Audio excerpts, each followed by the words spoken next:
রাত যখন গভীর অন্ধকারে ডেকে যায় তখনই কিছু কণ্ঠস্বর আসে যা কোনো মানুষ শুনতে পারে না। এই কণ্ঠস্বরগুলো বলে, থামো, এখানেই দাঁড়াও। কেউ কেউ বলে এই কণ্ঠস্বর শুনলে আর কেউ জীবিত ফিরে যেতে পারে না। আজ আমি আপনাদের এমন এক ঘটনার কথা বলবো যা শুনলে আপনার হার্টবিট হয়তো বেড়ে যেতে পারে।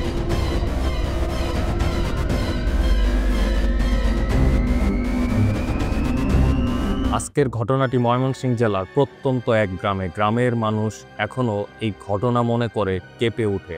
আজ আমি আপনাদের সেই অভিজ্ঞতায় শোনাবো। রাত তখন প্রায় 1:30 বাজে। গ্রামটা ঘন অন্ধকারে ঢাকা, কুয়াশায় সব কিছু ঝাপসা। এক যুবক রাশেদ শহর থেকে গ্রামে ফিরছিল মোটরসাইকেল চালিয়ে। গ্রামে ঢোকার 1 কিলোমিটার আগে একটা পুরনো কবরস্থান পড়ে। রাস্তার দুপাশে বিশাল পুরনো গাছ, নিচে ঝরে পড়া শুকনো পাতা। হঠাৎ বাইকের হেডলাইটে দেখা গেল একটা কালো ছায়া। রাশেদ সাথে সাথে থেমে গেল। ছায়াটা একদম রাস্তার মাঝে। সে ভেবেছিল হয়তো কেউ দাঁড়িয়ে আছে, তাই হর্ন দিল।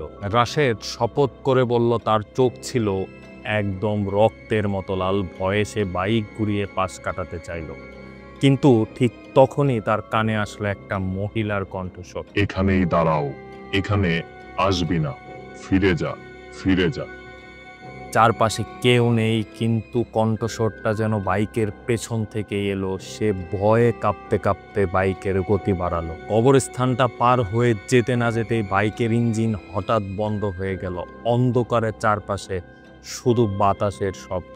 রাশেদ কিক মারতে থাকলো বাইকে, কিন্তু বাইক কোনোভাবেই স্টার্ট নিচ্ছিল না। ঠিক তখনই তার কানে ভেসে এলো একসাথে অনেকগুলো মানুষের ফিসফিসানি, ফিরে যা, ফিরে যা। সে আতঙ্কে চিৎকার করে উঠল। মোবাইল বের করে টর্চ চালাতেই দেখলো রাস্তার পাশে দাঁড়িয়ে আছে কয়েকটা মানুষ। তাদের মুখ নেই, শুধু ফাঁকা জায়গা। রাশেদ হঠাৎ বুঝলো যাদের সে মানুষ ভাবছে তারা আসলে মানুষ নয়। তারপর একসাথে সব কণ্ঠস্বর চিৎকার করলো, তুমি কেন এখানে এসেছো? সে হুড়মুড় করে দৌড়ে পালাতে লাগলো। কয়েক মিনিট পর দূরে গ্রাম থেকে আলো দেখা গেল, কিন্তু যখনই সে দৌড়ায় আলোটা কাছে আসছিল না। ঠিক তখনই তার সামনে একটা বুড়ো লোক দেখা দিল, সাদা ধুতি, লম্বা দাড়ি। লোকটা বলল, থামো, তুমি যদি পেছনে তাকাও তুমি বেঁচে ফিরতে পারবে না। রাশেদ স্থির হয়ে দাঁড়িয়ে গেল। পেছনে তখনও স্পষ্ট পায়ের শব্দ মনে হচ্ছিল। অনেকগুলো লোক দ্রুত এগিয়ে আসছে। বুড়ো লোকটা হঠাৎ আঙ্গুল তুললে দেখালো ডান দিকে। রাশেদ দৌড়ে সেই দিকেই যেতে লাগলো। রাশেদ দৌড়ে সেদিকে যেতেই আবার বাইকটাকে দাঁড়িয়ে থাকতে দেখলো। আশ্চর্যের বিষয় হচ্ছে বাইকটা তখন এক কিকে স্টার্ট হলো। সে গ্রামে ঢুকে পড়লো, কিন্তু পরের দিন সকালে গ্রামের লোকজনকে ঘটনাটা বলতেই সকলে থমকে গেল। কারণ যে জায়গায় রাশেদের বাইক বন্ধ হয়েছিল সেখানে এক সময় গণকবর খোঁড়া হয়েছিল মুক্তিযুদ্ধের সময়।